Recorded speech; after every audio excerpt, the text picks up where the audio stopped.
I'm already sweating.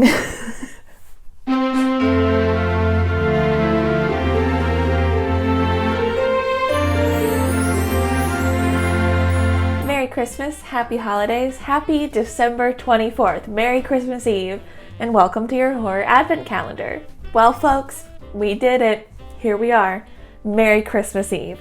Yesterday, we had a less than enthusiastic time with the Ginger Dead Man, but let's see if we're finishing strong with our final holiday horror recommendation.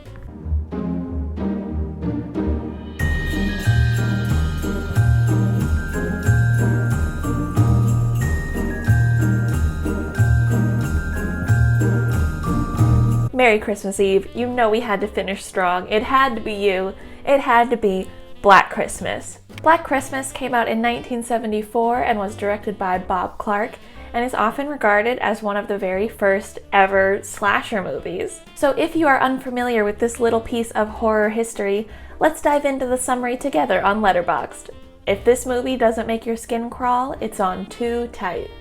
A sorority house is terrorized by a stranger who makes frightening phone calls and then murders the sorority sisters during Christmas break. So that's it exactly. A sorority house gets lewd phone calls, and then they start getting murdered. It's a slasher, you knew.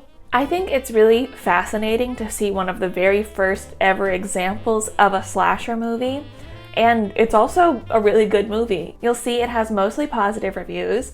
On Letterboxd has an average rating of 3.8 out of 5 stars, which is just about what I gave it. I gave it 4 stars. I just think it's really cool to see all the tropes that get established in this movie, but then even cooler to see all the tropes that they break. Like they go against the rules that get set by this movie, which I think is really cool. You'll see a good amount of my friends on Letterboxd have seen this movie as well, and almost unanimously seem to love it. I like this movie a lot. There's a lot of things to like about this movie. First and foremost, Olivia Hussey as Jess.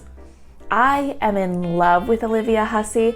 I think she is incredible. I've loved her for a very long time. I first came to know her in the 1990 It miniseries, which was a highly influential piece of media for me, so she always has a special place in my heart. Don't you want it?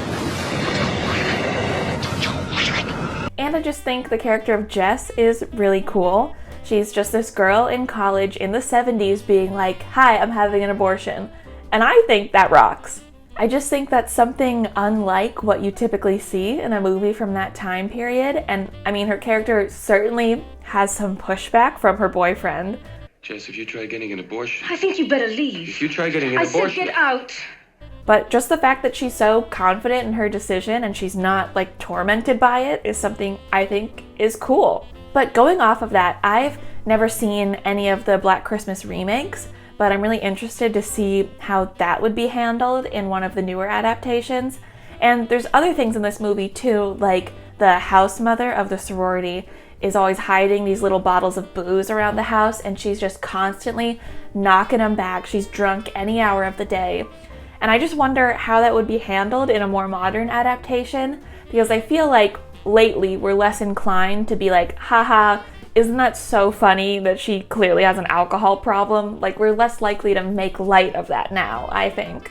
Another thing that I think is really cool is the attitude of the killer. In most slashers, I'm used to the strong, silent type of killer. Like, you got your Jason, your Michael Myers, your Ghostface, who just silently kill people, stalking around in masks. This killer is not silent. He's loud and he's unhinged.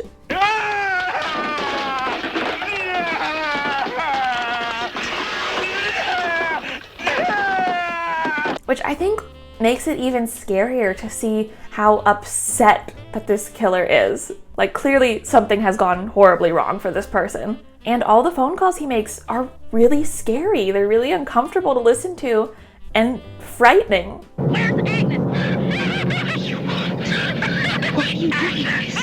Which is another thing, this movie overall is really scary. I feel like when I think about it, I often think first about the history of this movie and the impact on the genre, and I forget that this movie is scary. I screamed out loud while watching this. It's scary. So, Black Christmas is great. it also features the most amazing coat in movie history, and I just think that's great.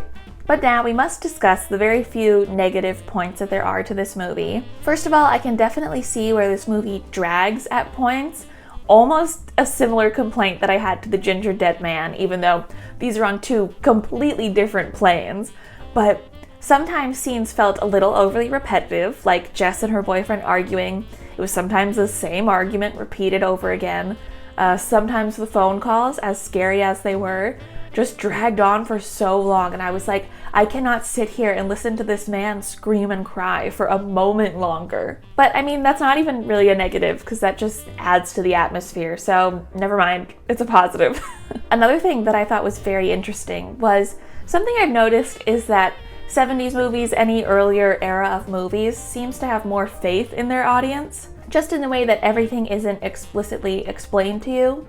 Like, there's a lot of subtleties in this movie, and if you aren't paying attention, you can kind of miss really major plot points, which is something I think is cool and great, but also I am sometimes stupid, so there were a couple moments where things went over my head, just with the specific subtleties and the amount of characters and the amount of plot lines to follow. This just makes me sound like I have no film comprehension. I promise I do.